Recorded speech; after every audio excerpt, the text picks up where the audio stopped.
Abraham se dénomme Abraham à Ivry. On a l'habitude de dire qu'il est Abraham l'hébreu, à Ever, mais Ever, c'est celui qui est de l'autre côté, celui qui n'a pas peur, pour ses convictions, de s'opposer à tous. Mais le mot Ivry veut dire aussi, le Chida nous dit, La'avor, passé, va Ya'avor, passé, Gamze Ya'avor, ça aussi passera. Cet enseignement qui est l'ADN du juif, qui est celui de ne jamais s'arrêter à un échec, de ne jamais s'arrêter à une difficulté, mais de toujours continuer. C'est le premier message du judaïsme. L'er, lecha. Par, lecha. Pour être toujours en mouvement. Ne t'arrête jamais. Continue. En effet, Abraham avait à plusieurs reprises la possibilité de s'arrêter. Il reconnaît Dieu. Il veut convertir le monde au monothéisme. Il est jeté dans une kifshan haesh, dans une fournaise ardente. Il en ressort vivant. Vous imaginez ce que le monde à ce moment-là est en train de vivre. Un homme miraculé.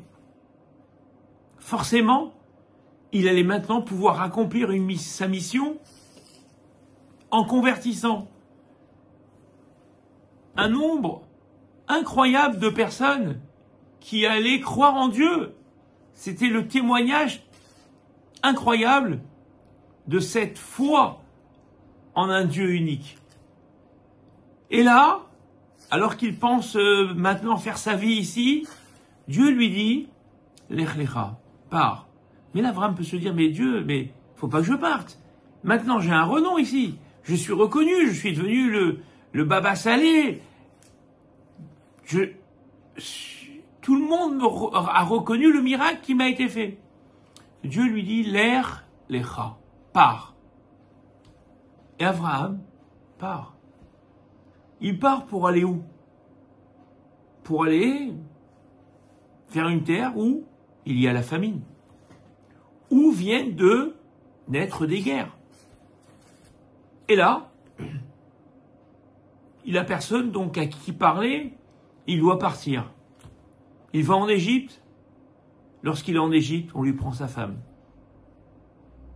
Là aussi, Abraham pourrait se dire, mais dans quelle galère je me suis mis? Il a continué. Il s'est battu. Et il en ressort d'Égypte enrichi.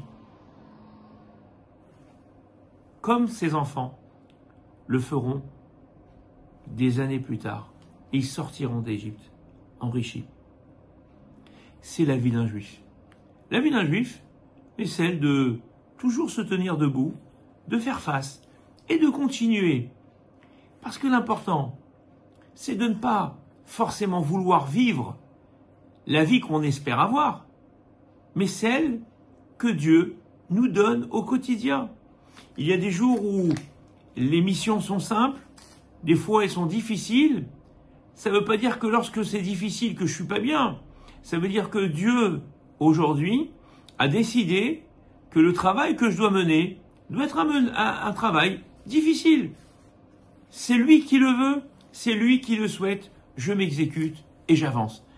On ne doit jamais baisser la garde, on doit toujours être de l'avant, toujours avancer, jamais s'arrêter. L'er lecha, ne t'arrête jamais. Et c'est la différence fondamentale avec les autres. Regardez, Agar, lorsqu'elle va être envoyée, il y a marqué Vateta.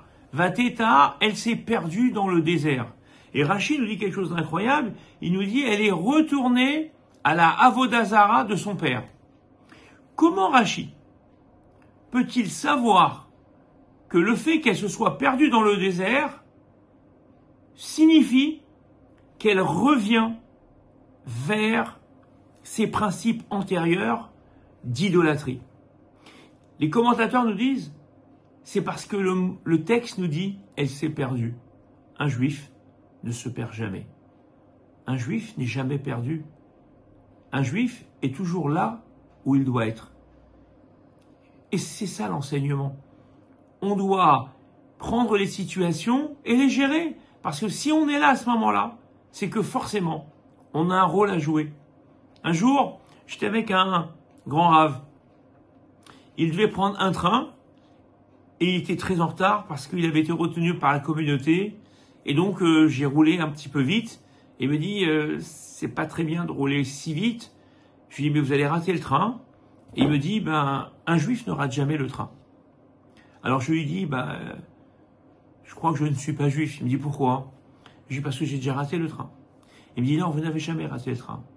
Parce que si vous avez raté le train, c'est que vous ne deviez pas l'avoir. Tout simplement. C'est ça, la conception du judaïsme. Si on ne doit pas avoir, on ne l'aura pas. Mais on continue, à avancer. L'Echa. Continuons à avancer. On a des difficultés, des fois on a des échecs, c'est pas grave. On ne se construit pas sur ces échecs, on se construit sur nos réussites, sur nos avancées. Alors, comme Abraham, continuons à marcher.